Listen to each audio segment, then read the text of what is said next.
ये जो व्यवस्था थी उससे बदतर व्यवस्था के अंदर आ चुका है और ये काम अंग्रेज़ों के रहते हुए ही हो गया था। जब बैकवर्ड क्लास के जो लीडर हैं और यहाँ मूल निवासी बहुजन समाज के जो लीडर हैं, जैसे कि डॉक्टर भीमराव अंबेडकर जी के आने के बाद से यहाँ पर जो आर्य जो लोग थे, उन्होंने यहाँ उनको रोकना शुरू कर दिया था।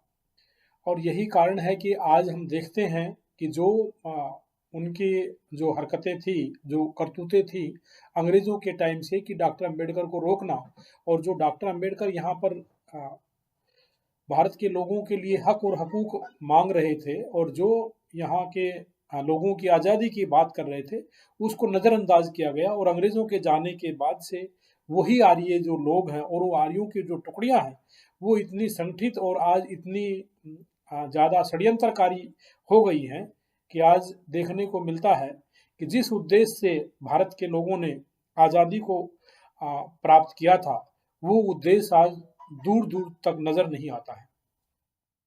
आज हम देखते हैं कि लोकतंत्र के अंदर one man, one vote, one value होना चाहिए और यहाँ पर विभिन्न मौक़ों पर भारत के जो राष्ट्रपति जी हैं, वे भाषण देते हैं और गिरिडीह के जंगलों की बात करते हैं कि वहाँ पर एक मतदाता रहता है और उस एक मतदाता का वोट लेने के लिए यहाँ के जो चुनाव आयोग है, वहाँ पर जाता है और उसका मत लेकर के आता है। तो वो ये दिखाते हैं कि भाई भारत में देखो किस तरह से मतदाताओं की और लोकतंत्र की इज़्ज़त होती है, लेकिन यहाँ पर लोकतंत्र की किस तरह से लूट होती है, किस तरह से लोकतंत्र की हत्या होती है, ये अभी फ़िलहाल में भारत के अंदर जंतर-मंतर पर सुप्रीम कोर्ट के जो एडवोकेट हैं, सुप्रीम कोर्ट के एडवोकेट भानु प्रताप जी और महमूद प्राचा जी और नरेंद्र मिश्रा जी,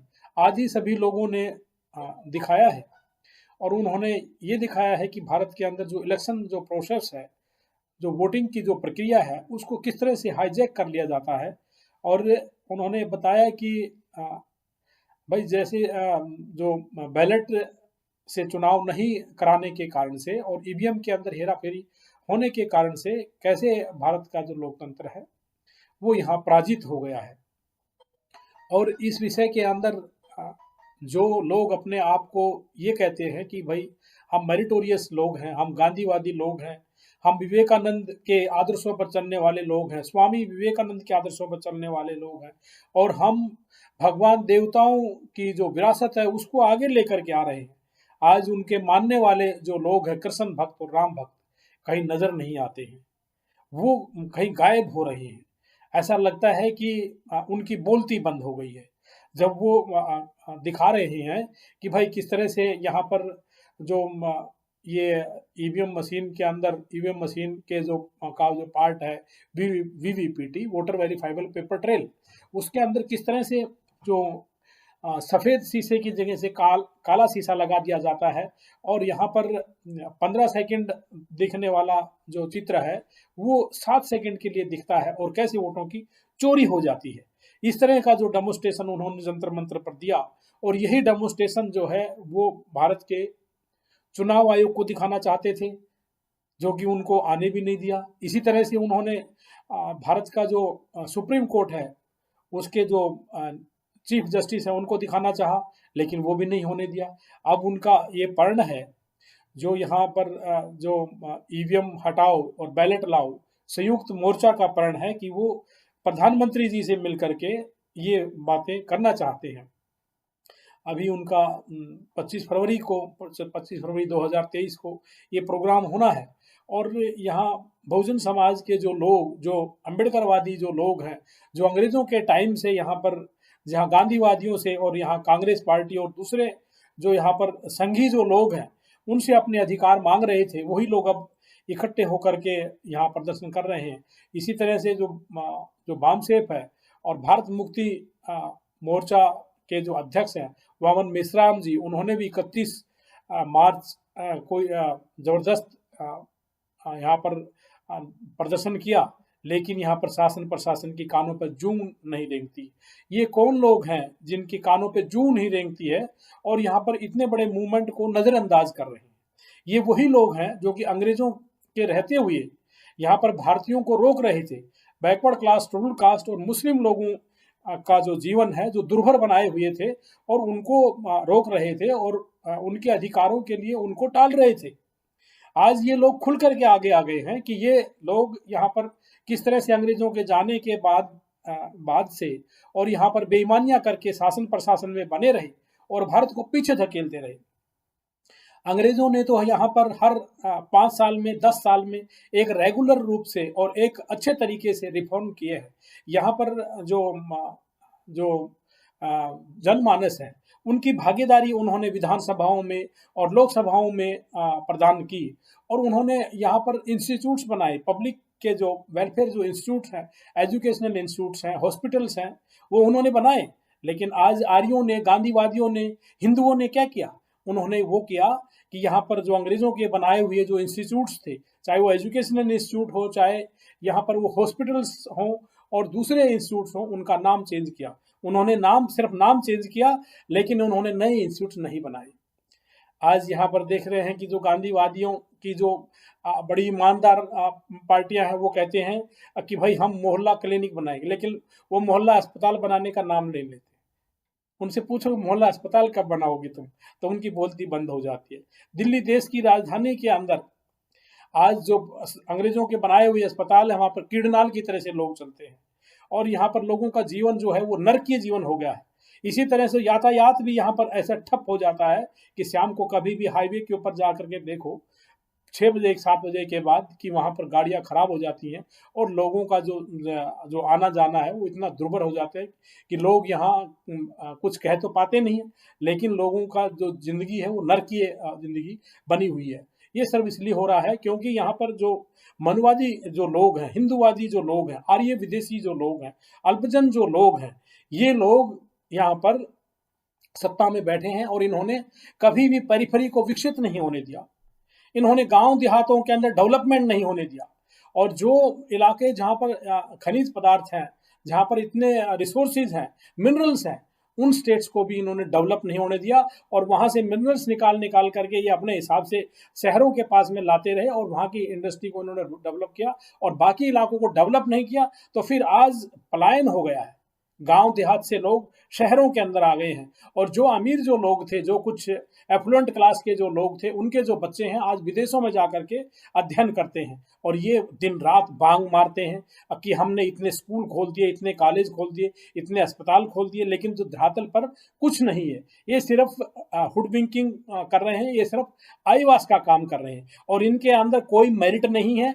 ये किसी तरह के कोई जो है ये एफिशिएंट लोग नहीं हैं, ये नालायक लोग हैं और इस देश के अंदर ये गंद फैलाने वाले लोग हैं। चाहे यहाँ की जुडिशरी को देख लो कि जहाँ पर लोग मर जाते हैं लेकिन उनको न्याय नहीं मिलता है, क्योंकि यहाँ का जो न्यायाधीश है वो यहाँ पर गुंडों से मिल जाता है, क्रिमिनल से मिल जाता है और यहाँ पर जो गुंडे और क्रिमिनल सरकार के अंदर बैठ जाते हैं उनको वो खुश करके रखता है और यहाँ पर जो डीसी के साथ में 3-3 साल लगते हैं, उसके बाद में जो कमिश्नर है उसके पास 3-3 साल लगते हैं, उसके बाद में जो है इनके पास में जो आता है जुडिशरी के अंदर उसको एक फैसले नहीं सुनाते। जो फैसले की जो 4 लाइनें लिखने में इनकी नानी मरती है। क्यों? क्योंकि इनको इतना जो रिश्वत का जो पैसा है वो नहीं दे पाते हैं, जो क्रिमिनल्स इनको देते, गुंडे जो लोग इनको पैसा देते हैं जुडिशरी के अंदर जजों को, वो इतने पैसे नहीं दे पाते। तो ये जब कोई नागरिक नाराज होकर के शासन प्रशासन से जब नाराज होता है और फिर जुडिशरी के अंदर आता है तो ये उसको भी इतना लंबा टाइम निकाल करके मौत के घाट उतार देते हैं, उसको न्याय नहीं देते हैं। तो अंग्रेजों के जाने के बाद से जो भी ये काला जो कारनामा हुआ है, ये इसलिए हुआ है क्योंकि इन्होंने इलेक्शन को हाईजैक कर लिया। डॉक्टर अंबेडकर को 1952 ईस्वी में इनको हराया। कैसे हराया? इन्होंने डॉक्टर अंबेडकर को इन्होंने उनके जो वोट है वो खराब करके हराए। जैसे कि अभी कल परसों फैसला आया है कि सुप्रीम कोर्ट का जो यहाँ पर जो चीफ जस्टिस ऑफ इंडिया है, उसने वहाँ चंडीगढ़ के अंदर एक जो जो एनसीआर के अंदर उसमें एक निगम के चुनाव में अपना हस्तक्षेप करते हुए दिखाया कि भाई यहाँ पर बैलेट को खराब किया जाता है, और उसने कहा कि जो हरियाणा का जो इलेक्शन कमिश्नर है वो चोर है। ये किसने कहा? ये सुप्रीम कोर्ट के जो चीफ जस्टिस है उन्होंने कहा कि भाई जो यहाँ का जो ये चीफ जो इलेक्शन कमिश्नर है हरियाणा का वो चोर है, उसने कहा। और ये उसने क्यों कहा? उसने ये कहा कि बैलेट जो है उसने खराब कर दिए, लेकिन कहीं निगाहें कहीं निशाना। जो चीफ जस्टिस ऑफ इंडिया है वो उसके ऊपर तो टिप्पणी कर रहा है, लेकिन उसी के जो साथी सुप्रीम कोर्ट के अंदर जो एडवोकेट्स हैं उसके ऊपर क्यों नहीं बोल रहा? क्यों?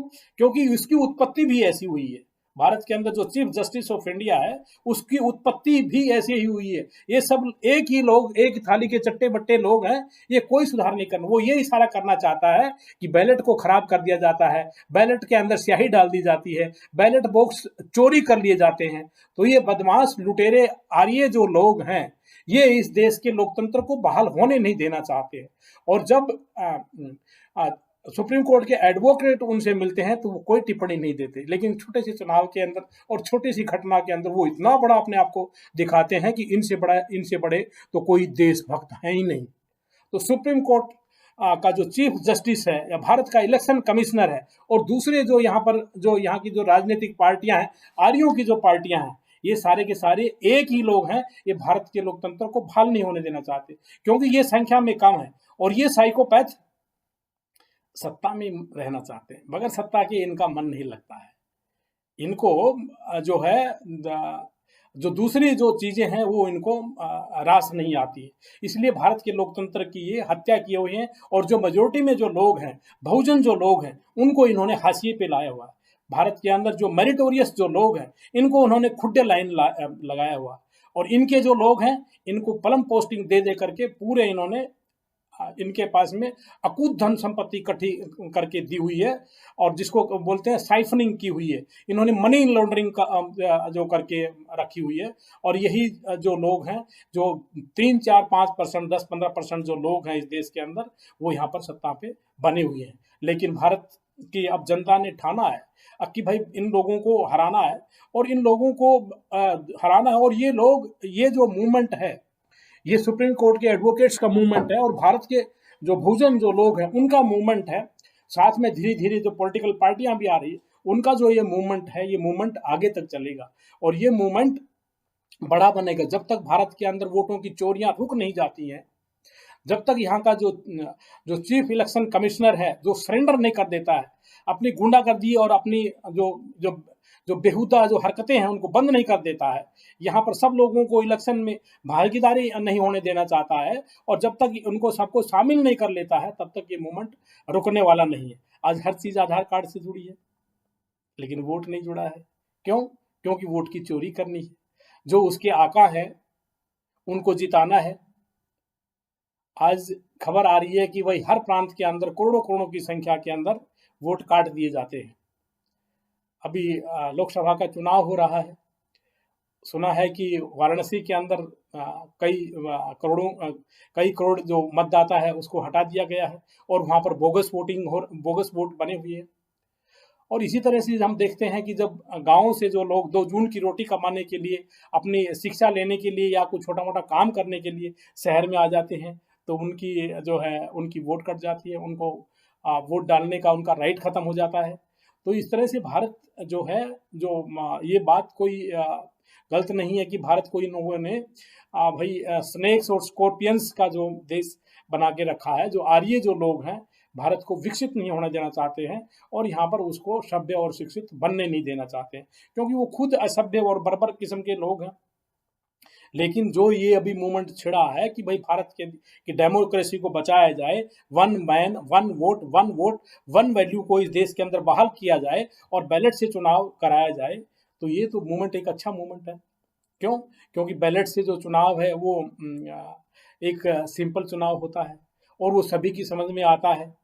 एक गरीब देश के अंदर जिस देश की आबादी, जिस देश की 80 करोड़ आबादी, जिस देश की मेजॉरिटी जो क्लास है वो सरकार के राशन पर रहती है, और जो गांव देहात से आकर के जो शहरों में मेट्रोपॉलिटन में जो लोग आ जाते हैं वो पेंट के डब्बे लेकर के टैंकर का इंतजार करते हो, तो वो उस देश को कहा जाता है कि हम बहुत आगे जा रहे हैं, हम एक नई सदी में पहुंच जाएंगे, पहुंच चुके हैं। तो ये एक किस्म से आईवास है। और यहाँ के जो लोग हैं वो परेशान लोग हैं। लेकिन ये ज़रूरी है कि जो भारत की आज़ादी का जो मकसद है, भारत की आज़ादी का मकसद यहाँ पर रोटी कपड़ा और मकान नहीं है।